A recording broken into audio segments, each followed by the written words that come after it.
Imagine piscar os olhos e, quando abrir de novo, uma cidade inteira simplesmente não existir mais, sem gritos, sem tempo de reação, sem aviso.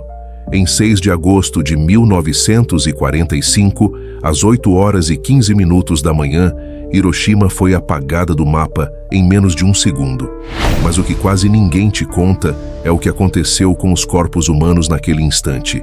Hoje, você vai entender o que realmente ocorreu com as pessoas que estavam ali.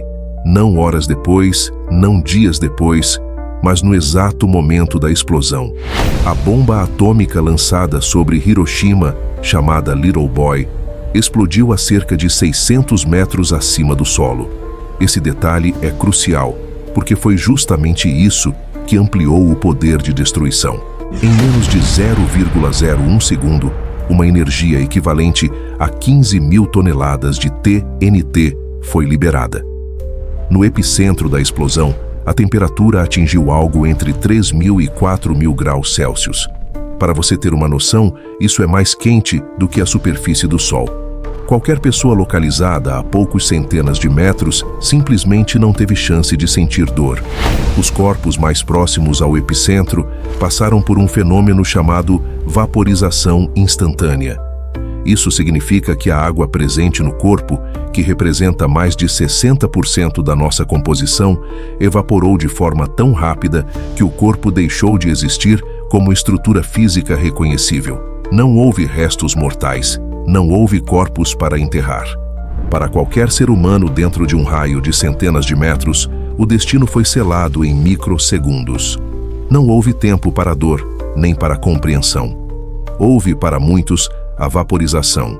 Mas é crucial entender que essa vaporização não foi um desaparecimento místico.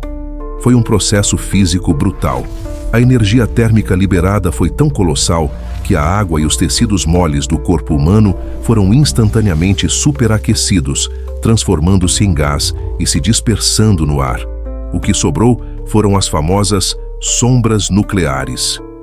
Essas silhuetas não são a marca de corpos que foram desintegrados, mas sim o resultado de um fenômeno físico. A luz intensa da explosão branqueou as superfícies ao redor, enquanto o corpo da pessoa, ao absorver a radiação térmica, agiu como um escudo, deixando a área atrás de si inalterada.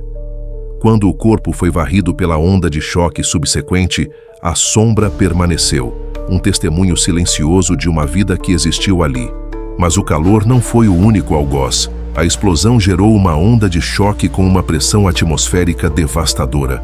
Em questão de milissegundos, a pressão no ponto zero atingiu cerca de 4,5 toneladas por metro quadrado, seguida por uma queda abrupta para um vácuo parcial. Essa mudança extrema de pressão teve efeitos grotescos nos corpos humanos. Relatos e estudos indicam que a força da onda de choque foi tão intensa que, em alguns casos, globos oculares e órgãos internos foram ejetados dos corpos. A pele foi arrancada, ossos foram fraturados e corpos foram arremessados a grandes distâncias, colidindo com obstáculos e se desintegrando. Aqueles que estavam um pouco mais distantes, mas ainda dentro do raio de destruição imediata, sofreram queimaduras de 3º grau em toda a superfície exposta da pele. A radiação térmica era tão poderosa que padrões de roupas, como os de kimonos, foram literalmente impressos na pele das vítimas, onde as cores escuras absorveram mais calor e causaram queimaduras mais severas. A morte era instantânea para a maioria, mas para outros, o inferno estava apenas começando. Nos dias e semanas que se seguiram à explosão, a tarefa de lidar com os mortos tornou-se um desafio monumental. A cidade de Hiroshima se transformou em um vasto crematório a céu aberto. Milhares de corpos, muitos irreconhecíveis, foram empilhados e queimados em valas comuns ou em piras improvisadas. Essa medida drástica foi tomada não apenas pela necessidade de remover os restos mortais, mas também pelo medo de epidemias e doenças que poderiam surgir da decomposição em massa. A identificação dos corpos era, na maioria dos casos, impossível. Famílias inteiras foram aniquiladas e muitos dos que sobreviveram nunca encontraram os restos de seus entes queridos. restando-lhes apenas a dor da incerteza e a ausência de um local para lamentar. Os memoriais de Hiroshima, hoje, abrigam as cinzas de milhares de vítimas não identificadas, um lembrete sombrio da escala da tragédia. Mas a morte não se limitou aos primeiros momentos. A radiação, um inimigo invisível e silencioso, continuou a ceifar vidas nas semanas, meses e anos seguintes. Pessoas que pareciam ter escapado ilesas da explosão começaram a manifestar os sintomas da Síndrome de Radiação Aguda, ARS, perda de cabelo em tufos, sangramentos internos, manchas roxas na pele, petequias, vômitos incessantes e uma fadiga avassaladora eram apenas alguns dos sinais de que seus corpos estavam sucumbindo à doença da radiação. Muitos morreram lentamente, em agonia, sem compreender completamente o que estava acontecendo com eles.